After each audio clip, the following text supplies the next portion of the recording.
Good evening. This is regarding the performance evaluation of our superintendent, Dr. Goodloe-Johnson, who's also a board member on the NWEA Board of Directors, as well as the Broad Foundation. What I have seen over the last 2 years as a parent in the Seattle school system is a disconnect between the decisions made by the superintendent and what our community needs. There has been little to no understanding as to how our neighborhoods are growing and how we relate to the communities that we live in. There has been and will continue to be growth in the Central District and the Capitol Hill areas, and yet schools were closed last year. We had a budget deficit of $35 million last year, and yet our superintendent hired additional staff while teachers were laid off, most of them Broad residents. We take pride in our alternative school programs that have no equal in the United States, and yet some of those programs have been dismantled rather than supported. At first glance, one would think that the actions of the superintendent don't make sense, but they actually do. There are two different agendas at play in Seattle. There are the goals of the true stakeholders in our schools, the parents, students, teachers, and our neighbors, who understand what is needed in terms of education. Smaller class sizes, clearly defined and consistent wraparound services, adequate materials, and a safe and comfortable environment in which to work. But there's another agenda at work as well. This is from the Broad Foundation's annual report for 2009, signed by Eli Broad.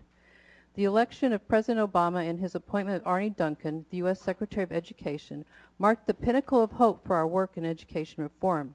In many ways, we feel the stars have finally aligned. With an agenda that echoes our decades of investments, charter schools, performance pay for teachers, and national standards, the Obama administration is poised to cultivate and bring to fruition the seeds we and other reformers have planted. There is a clash of agendas and values between what Eli Broad and Bill Gates think is best for the rest of us. Even though neither has any experience in public school education, what we know will work. Class sizes do matter. No schools should not be closed, principals fired, or half a teaching staff removed because a school is low performing. It takes money that can be counted on a consistent basis, not one bribe to the top, to ensure that each student receives the education that has been promised. It takes a commitment to those schools, students, and families to work through the issues that face some of these children every day. You don't just close schools. That impacts the lives of everyone in that neighborhood and shows a lack of faith in those families and their impact, and they are impacted the most. And no, we don't want our teachers to teach to the test, etc.